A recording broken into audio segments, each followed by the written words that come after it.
Welcome to Aditya coaching classes. SSC GD, railway, NTPC and MP police के लिए special batch. तो आज आपका टॉपिक बहुत ही शानदार होने वाली है। आज की क्लास आपके लिए बहुत ही बेहतरीन होने वाली है। तो आज पढ़ाएंगे हम आपको स्पेशल साइंस। स्पेशल साइंस में आपका टॉपिक होगा टिश्यू ऊतक। तो देखते हैं अपन फर्स्ट क्वेश्चन देखते हैं। फर्स्ट क्वेश्चन दिया है हमें, संवहनी पौधों में पानी किसके द्वारा ऊपर पहुंचता है? तो फ्लोएम ऊतक, पेरानाइका, मेरिटेस और जाइलम। तो आपने देखा होगा कि जो पत्तियों द्वारा जो भोजन बनाया जाता है वो आपका फ्लोएम द्वारा पहुंचता है, और जल होता है जो वो पहुंचता है आपका जाइलम ऊतक द्वारा। तो डीपोडेली आपका बस में बिल्कुल करेक्ट आंसर होगा। अब अपन नेक्स्ट क्वेश्चन देखेंगे। नेक्स्ट क्वेश्चन हमें दिया है, पौधों में जाइलम की उपस्थिति से निम्नलिखित में से कौन सा एक क्रिया होती है? तो जाइलम है तो जो जल से संबंधित है वही क्रिया होगी। तो अपन देखते हैं, तो जाइलम से आपकी खाद्य वाली तो होगी नहीं, ये तो आपकी फ्लोएम से होगी। फ्लोएम तो जल के बहने की क्रिया आपकी किससे होगी? जाइलम के द्वारा। तो ये फोर आगरा आपका सही आंसर होगा, क्योंकि जो जल के द्वारा जो क्रिया होती है वो होती है जाइलम के द्वारा। तो अपन नेक्स्ट क्वेश्चन देखेंगे। पौधों में फ्लोएम मुख्यतः उत्तरदायी है। फ्लोएम का क्या कार्य रहता है पौधों में? तो वो आपका भोजन से संबंधित रहता है। जो पत्तियों के द्वारा भोजन बनाया जाता है उसे पौधों के अन्य भागों तक पहुंचाता है। कौन पहुंचाता है? फ्लोएम। तो पहला ऑप्शन दिया है आपका आहार बहने के लिए, बी में दिया है अमीनो अम्ल बहने के लिए, सी में दिया है ऑक्सीजन बहने के लिए, और डी में दिया है जल बहने के लिए। जल वाला तो आपका होगा नहीं, आपका कौन सा होगा? आहार बहने के लिए, भोजन बहने के लिए। तो आपका ए फोर आगरा बिल्कुल आपका करेक्ट होगा। अब आप यहाँ पे एक चीज़ और देख लेते हैं। जब अपन किसी पेड़ पौधों की आयु ज्ञात करते हैं तो कैसे करते हैं? वो आप करते हैं अपन डेंड्रोक्रोनोलॉजी के द्वारा पौधों की आयु ज्ञात करते हैं, या पौधों की आयु की गणना जाइलम ऊतक के वार्षिक वलय को गिनकर की जाती है।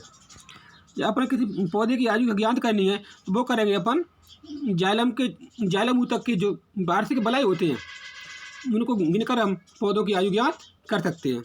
और जिस क्रिया के अंतर्गत इसका अध्ययन किया जाता है पौधों की आयु गणना का, उसे कहते हैं अपन डेंड्रोक्रोनोलॉजी। तो अपन अब नेक्स्ट क्वेश्चन देखते हैं। नेक्स्ट क्वेश्चन हमें दिया है, पौधे व पेड़ खाना तैयार करने के लिए किस प्रक्रिया का प्रयोग करते हैं? तो पहला दिया है आपका कार्बोहाइड्रोलिस, मेटाबॉलिक, फोटोसिंथेसिस और फोटोसिंथेसिस। तो आपके जो पेड़ पौधे हैं वो खाना तैयार करने की प्रक्रिया के लिए फोटोसिंथेसिस प्रक्रिया का प्रयोग करते हैं। तो डीपोडेली आपका बिल्कुल करेक्ट आंसर है। अब अपन नेक्स्ट क्वेश्चन देखेंगे। नेक्स्ट क्वेश्चन हमें दिया है, निम्नलिखित में से कौन सा हिस्सा मानव त्वचा का सबसे भारी हिस्सा होता है? निम्नलिखित में से कौन सा हिस्सा मानव त्वचा का सबसे भारी हिस्सा होता है? तो एपिडर्मिस, नर्व फाइबर, हाइपोडर्मिस और डर्मिस। तो कौन सा होगा आपका? इसमें होगा आपका एपिडर्मिस। ए फोर आगरा आपका बिल्कुल सही आंसर होगा। जो मानव त्वचा का सबसे भारी हिस्सा होता है, एपिडर्मिस मानव त्वचा का सबसे भारी हिस्सा होता है। अब अपन नेक्स्ट क्वेश्चन देखेंगे। नेक्स्ट क्वेश्चन हमें दिया है, मांसपेशी को हड्डी से जोड़ने वाले ऊतक को क्या कहा जाता है? मांसपेशी हैं जो हड्डी को जोड़ते हैं, उस ऊतक को अपन क्या कहते हैं? तो श्वेत तंतु, अंतरकाशी द्रव्य, टेंडन और लिगामेंट। तो क्या कहेंगे अपन उसे कहते हैं अपन टेंडन। जो मांसपेशी को हड्डी से जोड़ता है उसे कहते हैं अपन टेंडन। अब अपन नेक्स्ट क्वेश्चन देखेंगे। नेक्स्ट क्वेश्चन हमें दिया है, रक्त है। रक्त क्या है? ब्लड एक संयोजी ऊतक है। एक उपकलित ऊतक है, ए और बी दोनों, इनमें से कोई नहीं।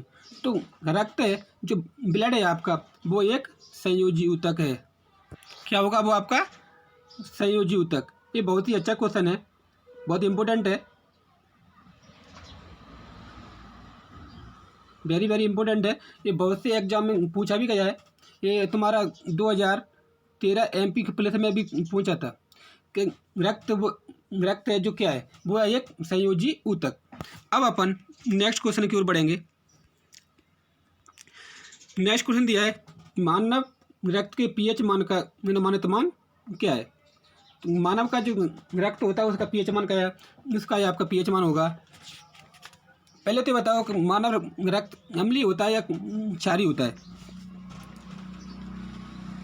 अच्छा, आपको ये नहीं पता कि अम्लीय क्या होता है और क्षारीय क्या होता है? अम्लीय जो होता है जिसका पीएच मान 7 से कम होगा वो होगा अम्लीय, और जिसका पीएच मान 7 से अधिक होगा वो होगा आपका क्षारीय। 7 से अधिक होगा वो होगा आपका क्षारीय, और 7 से कम होगा वो होगा आपका अम्लीय। तो कुछ के डाउट आ रहा होगा, जो 7 होगा वो क्या होगा? वो होगा आपका उदासीन। जिसका पीएच मान 7 होता है वो होता है आपका उदासीन। तो रक्त है जो आपका क्षारीय होता है, तो इसका पीएच मान क्या होगा? ये तो आपका होगा ही नहीं, क्योंकि ये तो अम्लीय में आ गया, तो आपका होगा 7.4। और समुद्री जल होता है ना समुद्रों में, उसका पीएच मान होता है 8। मानव में जो लार होती है उसका होता है 6.4।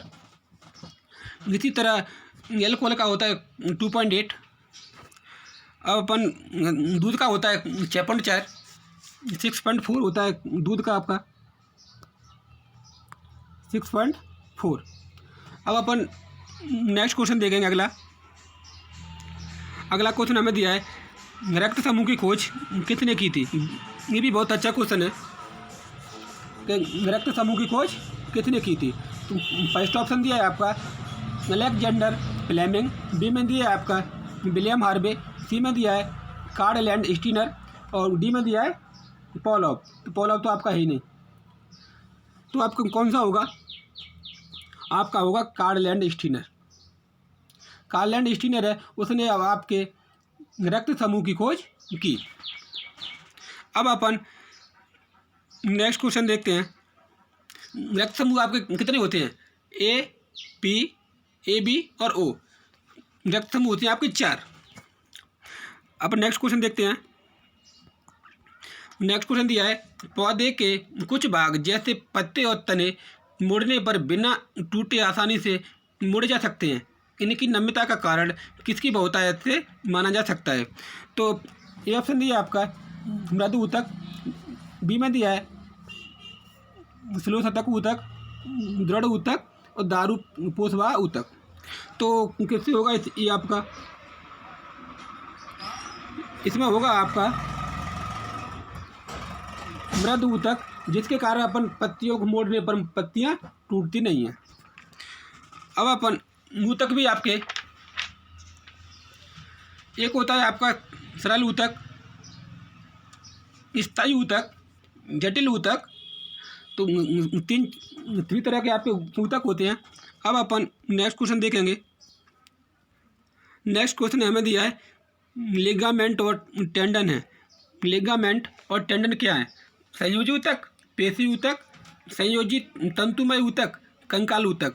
तो क्या होंगे आपके लिगामेंट और टेंडन? लिगामेंट टेंडन है आपके संयोजी तंतुमय ऊतक। ये भी आपका बहुत अच्छा क्वेश्चन है, इम्पोर्टेंट है, ये भी आपको परीक्षा की दृष्टि से बहुत अच्छा क्वेश्चन है। लिगामेंट और टेंडन आपके संयोजी तंतुमय ऊतक है। अब अपन नेक्स्ट क्वेश्चन देखेंगे। नेक्स्ट क्वेश्चन हमें दिया है, निम्नलिखित में से कौन एक शरीर को गर्म रखने हेतु उत्तरदायी है? अपने शरीर का टेम्परेचर कौन सी ग्रंथि रखती है? श्वेत ग्रंथि, संयोजी ऊतक, वसामय ऊतक और रोम। तो अपने शरीर को टेम्परेचर को गर्म रखने के लिए कौन सा होता है? वो होता है आपका वसामय ऊतक। C4 चेन्नई। C4 चेन्नई आपका सही आंसर है। अब अपन नेक्स्ट क्वेश्चन देखेंगे। अगला क्वेश्चन हमें दिया है, हिस्टोलॉजी के अंतर्गत निम्नलिखित में से किसका अध्ययन किया जाता है? हिस्टोलॉजी के अंतर्गत आपका किसका अध्ययन किया जाता है? कोशिका, ये तो आपका है नहीं, क्योंकि कोशिका का अध्ययन तो साइटोलॉजी के अंतर्गत करते हैं। ऊतक, मांसपेशियाँ, अस्थि और उपास्थि। तो हिस्टोलॉजी के अंतर्गत आपका अध्ययन करेंगे अपन ऊतक का, क्योंकि यहाँ पर टॉपिक ही आपका टिश्यू चल रहा है, ऊतक चल रहा है। तो हिस्टोलॉजी के अंतर्गत अपन ऊतक का अध्ययन करेंगे। अब अपन नेक्स्ट क्वेश्चन देखते हैं। इस वीडियो को अधिक से अधिक लाइक करो एंड सब्सक्राइब करो तथा अपने अपने दोस्तों के साथ शेयर करो। तो अपन देखते हैं अगला क्वेश्चन। निम्नलिखित में से पादप ऊतकों का एक प्रकार नहीं है। तो ए में दिया है आपका सरल स्थायी ऊतक, बी में दिया है जाइलम, सी में दिया है फ्लोएम, डी में दिया है उपकला ऊतक। तो कौन सा नहीं है? पादप ऊतकों का एक प्रकार नहीं है, वो होगा आपका उपकला ऊतक। पादप ऊतकों का एक प्रकार नहीं है, तो डी पर दिल्ली। अब अपन आगे बढ़ते हैं नेक्स्ट क्वेश्चन की ओर। अगला क्वेश्चन दिया है, पादपों की जड़ों तथा तनों के सिरों पर किस प्रकार के ऊतक पाए जाते हैं? पादपों की जड़ों और तनों के सिरों के ऊपर किस प्रकार के ऊतक पाए जाते हैं? तो फर्स्ट ऑप्शन हमें दिया है पार्श्वीय विभाज्य ऊतक, अंतर्विष्ट विभाज्य ऊतक, शीर्षस्थ विभाज्य ऊतक, इनमें से कोई नहीं। तुम कौन सा ऊतक होगा ये आपका? ये होगा आपका शीर्षस्थ विभाज्य ऊतक। तो कौन सा ऑप्शन है? C4 चेन्नई। C4 चेन्नई आपका यहाँ पर सही आंसर होगा। अब अपन नेक्स्ट क्वेश्चन देखते हैं। नेक्स्ट क्वेश्चन हमें दिया है, फ्लोएम का मुख्य कार्य क्या है? ये तो आपका आना ही चाहिए। फ्लोएम का मुख्य कार्य क्या होता है और जाइलम का क्या होता है? जाइलम तुम्हारा जल से संबंधित है, क्योंकि जप और जल और जप और जाइलम तो आपका जल से संबंधित है। और फ्लोएम आपका फ्लोएम दिया है वो किससे संबंधित होगा? भोजन से, क्योंकि फूड फॉर फ्लोएम, ठीक है। तो ये होगा आपका फ्लोएम से संबंधित है, भोजन से संबंधित। तो इसमें दिया है फ्लोएम का मुख्य कार्य क्या है? तो पहला ऑप्शन दिया है जड़ों द्वारा अवशोषित जल एवं खनिजों को पौधों के संपूर्ण शरीर में पहुंचाना। बी में दिया आपका पत्तियों द्वारा निर्मित भोजन को पौधों के विभिन्न भागों में पहुंचाना। तो यही आपका बिल्कुल करेक्ट आंसर है, क्योंकि जो पत्तियों द्वारा भोजन तैयार किया जाता है, फ्लोएम उसे पौधों के अन्य भागों तक पहुंचाता है। अब तो कभी नहीं बोलोगे। हाँ चलो अब नेक्स्ट क्वेश्चन देखते हैं अपन। नेक्स्ट क्वेश्चन हमें दिया है, ये बहुत अच्छा क्वेश्चन है फ्लोएम वाला। ये आपका 2013 SSGD में पूछा गया था। अपन नेक्स्ट क्वेश्चन देखेंगे। नेक्स्ट क्वेश्चन दिया हमें, किस पादप ऊतक में चालानी नलिकाएं एवं सकोशिकाएं पाई जाती हैं? कौन सा जो ऊतक है आपका जिसमें चालानी नलिकाएं और सकोशिकाएं पाई जाती हैं? तो वो होगा आपका फ्लोएम ऊतक में ना चालानी नलिकाएं पाई जाती हैं और सकोशिकाएं पाई जाती हैं। तो B4 बॉम्बे आपका सही आंसर होगा। अब अपन आगे देखते हैं। यहाँ पर दिया है आपका निम्नलिखित में से जंतु ऊतकों का एक प्रकार है। जंतु ऊतकों का आपका कौन सा प्रकार होगा?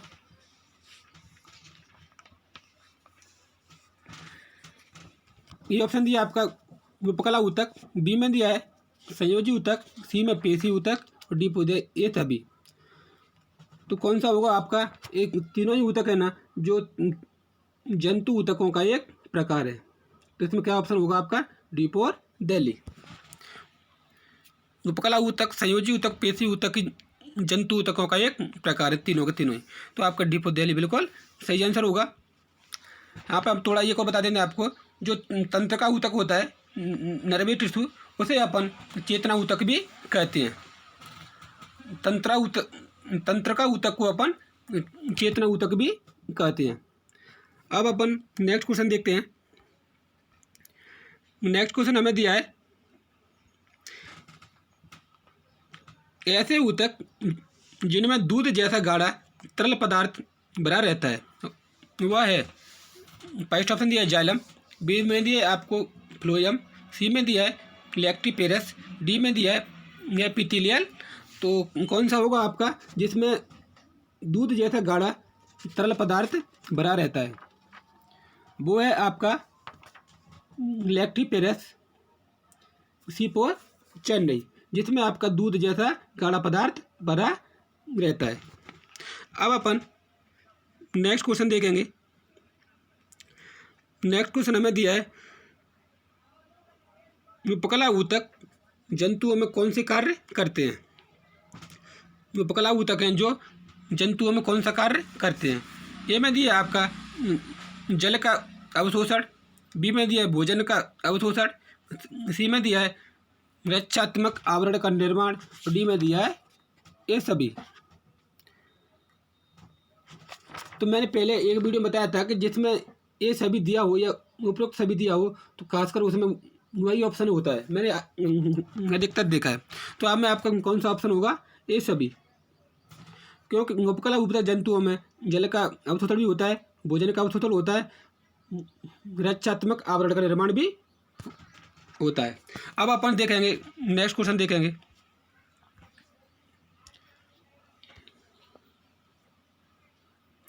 नेक्स्ट क्वेश्चन देखेंगे अपन। नेक्स्ट क्वेश्चन दिया हमें, हिस्टोलॉजी शब्द का प्रयोग सर्वप्रथम किसने किया था? हिस्टोलॉजी, तो हिस्टोलॉजी शब्द का प्रयोग सर्वप्रथम किसने किया था? ए में दिया है मेयर, बी में दिया है रॉबर्ट हुक, सी में दिया है स्लाइडेन, डी में दिया है मेमन।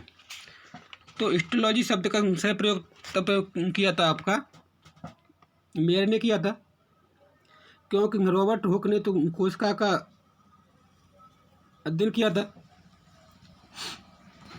तो ये फॉर आगरा बिल्कुल आपका सही आंसर होगा। अब अपन नेक्स्ट क्वेश्चन देखेंगे। नेक्स्ट क्वेश्चन हमें दिया है, वह ऊतक जिसका निर्माण भ्रूणीय मध्य स्तर मीसोडर्म से होता है कहलाता है? ए में दिया आपको संयोजी ऊतक, बी में दिया है उपकला ऊतक, पेशी ऊतक और तंत्रा ऊतक। तो वो कौन सा ऊतक होगा जिसका निर्माण भ्रूणीय मध्य स्तर से होता है? तो वो होगा आपका संयोजी ऊतक, ए फॉर आगरा। अब अपन नेक्स्ट क्वेश्चन देखेंगे। नेक्स्ट क्वेश्चन हमें दिया है, वह ऊतक जिससे मानव शरीर के लगभग 30% भाग का निर्माण होता है तथा जो विभिन्न कोशिकाओं ऊतकों एवं अंगों को जोड़ता है क्या कहलाता है? जिससे मानव शरीर के लगभग 30% भाग का निर्माण होता है, जो कोशिकाओं ऊतकों एवं अंगों को जोड़ता है, क्या कहलाता है? वो कहलाता है आपका संयोजी ऊतक, सी फॉर चेन्नई। अब अपन नेक्स्ट क्वेश्चन देखेंगे। इस वीडियो को अधिक से अधिक लाइक करें एंड सब्सक्राइब करें तथा अपने दोस्तों के साथ शेयर करें, जिससे हम और भी अच्छा देने का आपको प्रयास करेंगे और आपको जो प्रॉब्लम हो रही है उसे हमें अपने मेरे व्हाट्सएप नंबर 9691769594 पर कमेंट करके ज़रूर बताएं, जिससे अपन और बेटर करने का प्रयास कर सकें। तो अपन देखते हैं नेक्स्ट क्वेश्चन दिया है हमें, रुधिर एवं लसिका किस प्रकार के ऊतक हैं? रुधिर एवं लसिका किस प्रकार के ऊतक हैं? तो ए में दिया है आपका तरल संयोजी ऊतक, बी में दिया है कंकाल ऊतक, सी में दिया है वास्तविक संयोजी ऊतक, डी में दिया है सघन संयोजी ऊतक। तो किस प्रकार के हैं आपके? ये हैं आपके तरल संयोजी ऊतक, ए फॉर आगरा। अब अपन नेक्स्ट क्वेश्चन देखेंगे।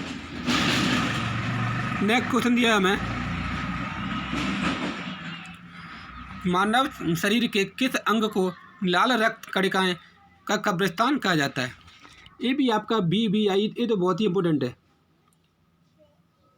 Very very very very important question है ये बहुत अच्छा क्वेश्चन है, कई एग्जाम में पूछ गया है और इसे कभी भी आपका डाल सकता है। बहुत अच्छा क्वेश्चन है इसे तो आप स्क्रीनशॉट ले लें और अपने दिमाग में ऐड कर लें। तो मानव शरीर के लिए किस अंग को लाल रक्त कणिकाओं का कब्रिस्तान कहा जाता है? तो एक आ जाता है आपका पिलिया तिल्ली को आपका मानव शरीर के लाल रक्त कणिकाओं का कब्रिस्तान कहा जाता है। तो सीपो चेन्नई, ये बहुत ही अच्छा क्वेश्चन है, इसे तो आप अच्छे से याद कर लें और जो स्क्रीनशॉट लेना चाहते हैं वो स्क्रीनशॉट लेना चलें। अब अपन नेक्स्ट क्वेश्चन देखते हैं। नेक्स्ट क्वेश्चन दिया हमें, ऐसे ऊतक जो विभिन्न रस एवं हार्मोन्स के स्रोत हेतु विशिष्ट स्तमाकार संरचना ग्रहण करते हैं वे कहलाते हैं। तो वे आपके कहलाते हैं ग्रंथिल उपकला ऊतक। तो A4 आगरा बिल्कुल सही आंसर होगा, बिल्कुल करेक्ट आंसर होगा। अब अपन नेक्स्ट क्वेश्चन देखते हैं। नेक्स्ट क्वेश्चन हमें दिया है, निम्न में से कौन सा ऊतक घाव भरने में सहायक होता है? ये भी आपका बहुत अच्छा क्वेश्चन है, परीक्षा की दृष्टि से भी ये भी आपका बहुत इम्पोर्टेंट क्वेश्चन है कि निम्नलिखित में से कौन सा ऊतक होता है जो घाव भरने में सहायक होता है? तो ये में दिए आपका एपिथेलियमी ऊतक, पेशी ऊतक, संयोजी ऊतक और तांत्रिकीय ऊतक। तो पहले तो इस पर लगा लो आप BB लगा लो, BBI बहुत इंपॉर्टेंट क्वेश्चन है ये भी परीक्षा की दृष्टि से। तो घाव भरने में आपका कौन सा ऊतक सहायक होता है? वो होता है आपका एपिथेलियमी ऊतक। A4 आगरा ये आपका घाव भरने में सहायक होता है एपिथेलियमी ऊतक। तो ये आपके